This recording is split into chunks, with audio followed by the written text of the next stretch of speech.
मैं अपने हस्बैंड के साथ रह रही थी, लेकिन मुझे लगा कि हर लड़की चाहती है कि मेरा परिवार ना उजड़े, तो मैं भी नहीं चाहती थी कि मेरा परिवार ना उजड़े।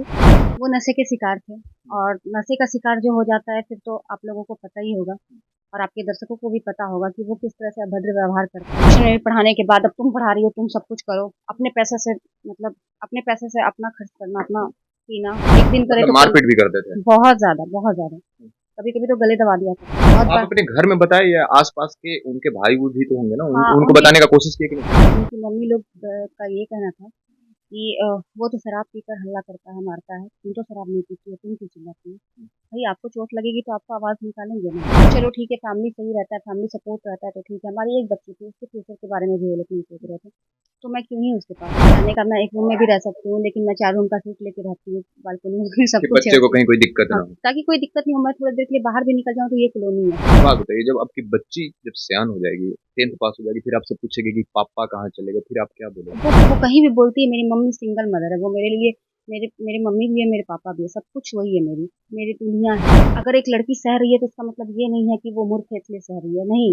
उसे लगता है कि मेरा परिवार ना टूटे, इसलिए वो सहती है। नमस्कार, आप सच टॉक देख रहे हैं और मैं आपके साथ विष्णु पांडे। तो आज हमारे साथ जो बैठी हुई है प्रीति झा है, भागलपुर के रहने वाली है, पटना में आई है एक जॉब करने। इनको कहीं अगर जॉब नहीं मिला तो खुद का एक स्टार्टअप अपना शुरुआत की और नर्सिंग चाय वाले के नाम से पॉपुलर हो गई पूरे बिहार में और पूरे हर जगह पे। लेकिन इनके साथ एक समस्या हो गया है, उस समस्या के बारे में हम इनसे जानने का कोशिश करेंगे कि आखिर क्या कुछ हुआ है इनकी फैमिली में या इनके परिवार में, इनको अपने बच्चे को लेके अलग रहना शुरू कर दी है। अब क्या कुछ होता है इनसे हम जानने का कोशिश करेंगे। तो सबसे पहले आपका स्वागत मैं प्रीति झा, फिर से आपके चैनल पे अपना बता दूँ, मैं प्रीति झा, लेकिन लोग मुझे नरसिंह चाय वाली के नाम से जानते हैं। और मेरे साथ बहुत लंबी स्टोरी है, बहुत लंबा स्ट्रगल भी रहा है, क्योंकि अगर बताने लगूँ तो शायद बहुत लंबा हो जाए, इसलिए मैं इसको थोड़ा शॉर्टली खींचती हूँ। मैं अपने हस्बैंड के साथ रह रही थी, लेकिन मुझे लगा कि हर लड़की चाहती है कि मेरा परिवार ना उजड़े, तो मैं भी नहीं चाहती थी कि मेरा परिवार ना उजड़े।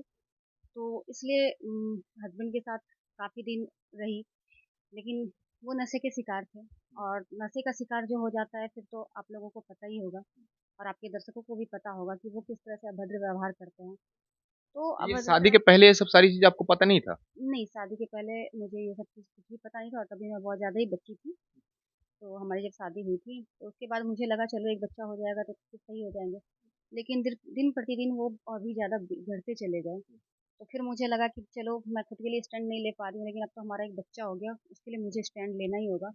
लेकिन स्टैंड लेने का सेंस मेरा तभी ये था कि मैं अगर अपने पैर पे खड़ी हो जाऊँगी, मेरे पापा को भी लगा था कि ये अपने पैर पे खड़ी हो जाएगी, तो शायद ये सुधर जाएँगे। पापा ने मुझे अपने पास में रखा, शादी के 7 साल के बाद फिर से पापा अपने पास लेके आए और मुझे नर्सिंग का कोर्स करवाए। उसके बाद भी मैं कभी नहीं सोची थी कि मैं उन्हें छोड़ूँगी। मुझे ये लगा था कि कभी ना कभी ये सुधर जाएँगे, लेकिन वो दिन प्रतिदिन और ज़्यादा बिगड़ गए, और अब हमारा मैटर डिवोर्स तक चला गया है। तो और मैं अच्छा, आप उनके साथ कितने साल तक रहे? 7 साल तक रही थी। जी, मैं उनके साथ 7 साल तक रही थी, और 7 साल में मेरा 7,000 दुर्दशा पुर गया।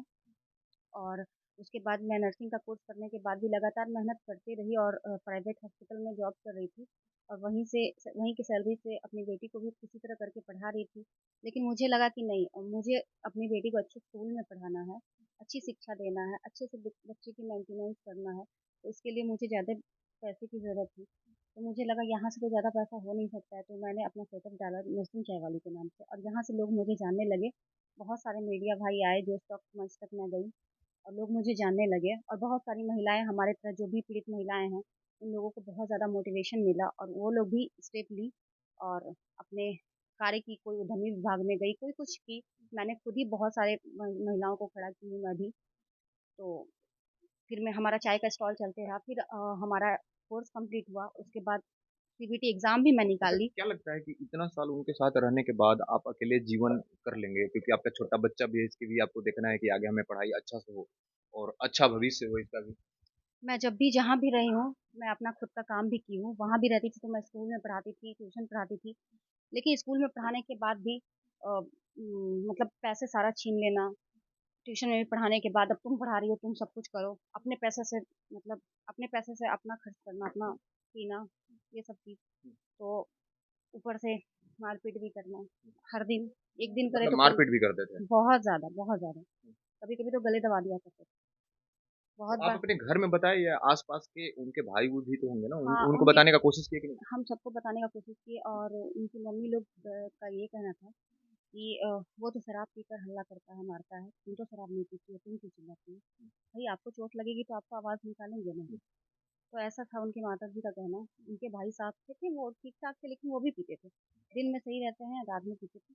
ख़ैर हमको उनके भाई से क्या लेना-देना, जब वही सही नहीं था, तो जब आपका पति ही सही नहीं है, तो फिर आप क्या क्या ही सोच सकते हैं अपने जीवन के बारे में। और चलो ठीक है, फैमिली सही रहता है, फैमिली सपोर्ट रहता है तो ठीक है। हमारी एक बच्ची थी, उसके फ्यूचर के बारे में भी वो लोग नहीं सोच रहे थे, तो मैं क्यों ही उसके पास तो रहती। अभी आपकी बच्ची किस क्लास में पढ़ाई करती अभी हमारी बच्ची स्टैंडर्ड 4 में पढ़ती है, किड्स कृष्णा निकेतन में पढ़ती है। कृष्णा निकेतन का नाम शायद जो भी पटना में रह रहे हैं सब लोग जानते होंगे। मैं अच्छे स्कूल में पढ़ा रही हूँ, अच्छा शिक्षा दे रही हूँ, अच्छा परवरिश दे रही हूँ, अच्छी जगह पर रख रही हूँ। रहने का मैं एक रूम में भी रह सकती हूँ, लेकिन मैं 4 रूम का सीट लेके रहती हूँ, बालकनी में है? सब कि कुछ है बच्चे को उसमें। कहीं कोई दिक्कत हाँ, ना हो? ताकि कोई दिक्कत नहीं हो, मैं थोड़ी देर के लिए बाहर भी निकल जाऊँ तो ये कॉलोनी है, कॉलोनी से बाहर भी निकलेगी तो 4 लोग पूछेंगे कि नरसिंह क्या वाली की बेटी किधर जा रही है। तो इसलिए मैं ऐसे माहौल में रखती हूँ ताकि मेरी बेटी अच्छे से रह सके यहाँ पर। अच्छा एक बात बताइए जब आपकी बच्ची जब सयान हो जाएगी, 10th पास हो जाएगी, फिर आपसे पूछेगी कि पापा कहाँ चले गए, फिर आप क्या बोलोगे? वो वो अभी ही नफ़रत करती है पापा के नाम से। पापा के नाम से ही वो नफ़रत करती है। वो प्राउड करती है मेरे ऊपर। मेरी मम वो कहीं भी बोलती है मेरी मम्मी सिंगल मदर है, वो मेरे लिए मेरे मेरे मम्मी भी है, मेरे पापा भी है, सब कुछ वही है मेरी, मेरी दुनिया है वो, मेरी बेटी कहती है। मेरी बेटी वहाँ के नाम से डरती है। मेरी बेटी को वहाँ पर टाइफाइड हो गया था टेंशन में, जब वो मेरे साथ मार-पिटाई करते थे, तो देख-देख के मेरी बेटी को टाइफाइड हो गया था। डॉक्टर बोल रहे थे कि जी आपकी बच्ची डिप्रेशन का शिकार में जा रही है। इसको ऐसा क्या हो रहा है जो ये इतनी डरी अरसानी-सी रहती है। तो इन सब चीज़ों से मुझे लगा मेरी ज़िंदगी तो खराब है, अब क्या मैं अपनी बच्ची की ज़िंदगी खराब कर दूँ? अगर एक लड़की सह रही है तो इसका मतलब ये नहीं है कि वो मूर्ख है इसलिए सह रही है, नहीं। उसे लगता है कि मेरा परिवार ना टूटे, इसलिए वो सहती है। अच्छा क्या लगता है कि आपके डिवोर्स में क्या दिक्कत आ रहा है? मतलब डिवोर्स लेने के लिए आप कोशिश कर रही हैं, तो वहाँ से क्या मतलब मिल रहा है? ऐसे तो लंबा-लंबा लिफाफी देता है कि मुझे डिवोर्स चाहिए, लेकिन जब मैं यहाँ से नोटिस जाता है तो वो आता ही नहीं है। तो एक तरफ़ा डिवोर्स हो जाएगा तो हमारा। मतलब उनके नाम पे एफआईआर किए हुए हैं क्या? बहुत सारा किए हुए हैं, लेकिन मुझे कोई मतलब नहीं है, मुझे शांति चाहिए, डिवोर्स दे दो भई, तुम अपने रास्ते, हम अपने रास्ते। अगर सपोज़ अगर डिवोर्स नहीं देते हैं, तो कब तक की लड़ाई लड़ेंगे? जब तक जान है तब तक जान है। तो जब तक जान जान है तब तक लड़ते रहेंगे। फिलहाल हमारी बेटी पढ़ ही रही है। ऐसा थोड़ी ना है कि हमें दूसरी मैरिज करना है या कुछ इस टाइप का तो नहीं है। बस हम अपनी बेटी को पढ़ा लिखा रहे हैं, हमको उसको लेके अच्छा आगे चाय का बढ़ना है। स्टोर जो लगाई हैं, तो कितने पैसे कमा लेते हैं? वहीं के पैसे से तो मैं अपने घर को चलाती हूँ। घर को चलाना चलिए ठीक बात है, लेकिन आपकी बच्ची है, 10th पास करेगी, हुँ, 12th पास करेगी, उसके लिए कॉलेज भी में जाएगी, उस उसके बाद फिर नहीं, आपका उसके लिए भी वैसा मैं सेटअप करके रखी हूँ कि हर मंथ उसके लिए कुछ कर लेती हूँ। कुछ-कुछ उसके लिए ऐसा कर रही हूँ जो कि आगे फ्यूचर के लिए उसका रहेगा। तो मतलब आगे भी आप सिंगल ही रहेंगी कि मतलब कोई आगे अभी तक शादी-वादी भी? नहीं, अभी तक तो सोचे हैं नहीं, हम आगे सिंगल ही रहेंगे। अभी हम कुछ नहीं सोचे इसके बारे में, कुछ सोचे ही नहीं है, क्योंकि अभी मेरा मेन मोटिव है मेरी बेटी को पढ़ाना, उसको आगे बढ़ाना, जिस तरह वो से तो मेरी आप शादी किसी और से भी करके अगर सपोज़ अगर बढ़िया जगह हो जाता है शादी, अगर बढ़िया लड़का होता है, तो आप बच्चे को पढ़ा सकते हैं, ऐसा तो कोई दिक्कत नहीं ऑफ कोर्स ऐसे बहुत सारे लड़के हैं जो कि चाहते हैं कि मतलब बच्ची को भी प्यार करेंगे, ऐसा नहीं है। आज के डेट में वो ज़माना गया। जिस तरह से एक लड़की अगर लड़का की वाइफ अगर डेथ कर जाती है, तो एक लड़की सर्वसमर्पण करके उसके बच्चे को पालती है, माँ का रूप देकर। उसी तरह आज के डेट में लड़के भी हैं, लेकिन अभी मैं इसके बारे में कुछ नहीं सोचूँ, क्योंकि अभी सबसे पहले मेरा जॉब है, जॉब हो जाएगा, क्योंकि मैं सीबीटी क्वालीफाई हूँ, जॉब के लिए लड़ रही हूँ। हमारा जॉब हो अच्छा जाएगा। जॉब जॉब की बात आप कर रहे हैं, मतलब जॉब में क्या प्रॉब्लम हो रहा है सीबीटी में जो आप बात कर रहे हैं, क्या दिक्कत है? मैं सीबीटी क्वालीफाई हूँ, और ये जो मतलब वैकेंसी निकला था 18 की नियमावली से निकला था, जो काउंसलिंग के आधार पर था, जो कॉलेज नंबर देती है उसके आधार पर था। तो वहाँ पर हम लोगों का नाम नहीं आया था। फिर तेजस्वी यादव का सरकार आए तो वो उनका कहना ये था कि जब हम सैलरी देंगे तो हम शिक्षित नर्स को क्यों नहीं लेंगे। तो उसको सीबीटी के आधार पे उसी नियम को संशोधित करके सीबीटी के आधार पे हो गया। हम लोग कंप्यूटर बेस्ड एग्जाम दिए, वहाँ से हम लोग का निकल गया। कॉलेज में चूँकि हम लोगों को मतलब नंबर आप उस एग्ज़ाम को क्वालीफाई हो चुके हैं, क्वालीफाई हो तो गए। फिर आगे का प्रोसेस क्यों नहीं हुआ? काउंसलिंग हो रहा है, नहीं हो रहा? क्योंकि जो 32,000 लड़की फॉर्म डाली थी, जो 32,000 काउंसलिंग में आई थी और हम लोग काउंसलिंग में नहीं आए थे, तो वो लोग बाद में जब क्रॉस कर गई, फेल कर गई यहाँ से, सीबीटी में नहीं निकाल पाई, तो वो लोग वैकेंसी पर ही केस कर दी कि पहले के नियमावली पे होगा, तेजस्वी यादव सरकार का नियमावली में नहीं होगा। तो ये वहाँ ये ये जो 17 मंथ का तेजस्वी जी का सरकार था, उसके बाद ये बात हुआ है या अभी नीतीश कुमार का सरकार है इसमें बात हो रहा है? नहीं, फिर सरकार बदल गया, जैसे कि नहीं बोलता नियम बदला, सरकार बदला, फिर सरकार बदला, फिर नियम बदला, ये वाला स्टोरी हो रहा है। तो यहाँ पे सरकार बदली तो यहाँ पे गलती हम लोगों की कहाँ है? हम लोग तो प्रोसेस से गए हैं। हम लोग तो एग्ज़ाम दिए, जैसे-जैसे सरकार ने एग्ज़ाम लिया, एग्ज़ाम दिए, डीवी हुआ, सब कुछ हुआ। तो हम लोग की तो कोई गलती ही नहीं है यहाँ पे। हम लोगों को तो मिलना चाहिए, क्योंकि हम लोग कितने दिन तक ऐसे भरण-पोषण कर सकते हैं, सड़क पर दुकान चला सकते हैं। आखिर पढ़ाई किए हैं तो वो सोच के ना किए हैं कि हम लोगों का जॉब हो, तो ये कितने दिन तक चलेगा? हम लोग अगर एग्ज़ाम निकालें तो हम लोग को तो नौकरी चाहिए। तो हम लोग को हमें गुज़ारिश है कि हम अकेले नहीं हैं, हमारे साथ 8,000 बहनें भी हैं। हम सारी क्वालिफ़ाइड बहनों का मतलब जॉब होना 8,000 चाहिए। बच्चे का सिलेक्शन हो चुका है। हो चुका है, सबका वो डी सारे आपके साथ हैं मतलब क्या? बिल्कुल कितने बच्चे आपके साथ हैं? जब जो लोग क्वालीफाई हुई है, सब लोग तो हमारे साथ रहेंगे ही ना। सब लोग चाहती है कि हमको नौकरी मिले। कौन नहीं चाहता है आज की डेट में कि हमारा नौकरी मिले? वो भी पढ़ लिख के क्वालीफाई होने के बाद कौन नहीं चाहता है? क्या लगता है सरकार तक बात जाएगी तो आपकी बात सरकार सुनी तक जाएगी? बात जा चुकी है, एक मामला सुप्रीम कोर्ट में है।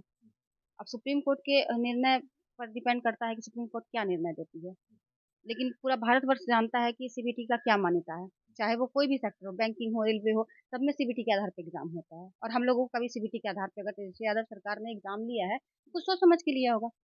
तो जब सरकार ने एग्ज़ाम ली है और हम लोग एग्ज़ाम क्वालीफाई किए हैं, हम लोग का डीवी हो चुका है, तो हम लोग को नियुक्ति पत्र भी मिलना चाहिए। और इससे ये समझिए शिक्षा का बहिष्कार होगा। अगर हम लोगों की नौकरी नहीं होती, शिक्षा का बहिष्कार होगा। कल दिन हमारे छोटे-छोटे बच्चे यही सोचेंगे कि पढ़ना लिखना तो कोई ज़रूरी नहीं है।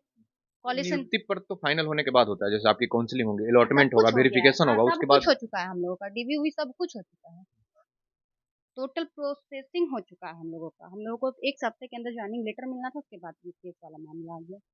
ये कब की बात है? मतलब कितना दिन पुराना बात है ये? 1 साल हो गया, पिछले साल डीवी हुआ 1 तारीख को हमारा, मार्च में। क्या लगता है कि 1 साल तक आपने आवाज़ उठाया और अब तक आपकी काम नहीं हुआ पूरा? जी नहीं, अभी तक काम नहीं हुआ। 1 साल से हम लोग लड़ते हुए आ रहे हैं, केस मुकदमा सब कुछ से हार गए हैं। अब हमें लग रहा है कि इसको क्लियर किया जाए किसी भी तरह। इस वैकेंसी को क्लियर किया जाए, जो कि नेक्स्ट वैकेंसी भी आए। इस वैकेंसी की वजह से अभी नेक्स्ट वैकेंसी भी नहीं आ रहा है। एक ट्रेन पटरी पर से चलेगी तो दूसरी ट्रेन उसके ऊपर तो चढ़ेगी नहीं ना। एक क्लियर होगा तभी तो दूसरा आएगा। तो ये वैकेंसी भी क्लियर होगी तभी तो नेक्स्ट वैकेंसी आएगी। इस वैकेंसी की वजह से नेक्स्ट वैकेंसी भी नहीं आ रहा है, जिससे फ्रेशर भी परेशान है। चलिए हमारे साथ नरसिंह चाय वाली थी, भागलपुर के रहने वाली हैं, पटना स्टूल चलाती है एनआईटी कॉलेज के पास। इनके साथ कई सारे समस्या है, अभी आपको सुनाई दिया ही, इनसे ही हमने आपको बताया सारी चीज़। इनकी लाइफ स्टाइल में भी काफ़ी सारे प्रॉब्लम हो रहे हैं कि बच्ची छोटी सी है, इनकी शादी हुई थी, 7 साल उनके साथ रहे थे, उनके बाद ये तलाक माँग रहे हैं, लेकिन वो तलाक नहीं दे रहे।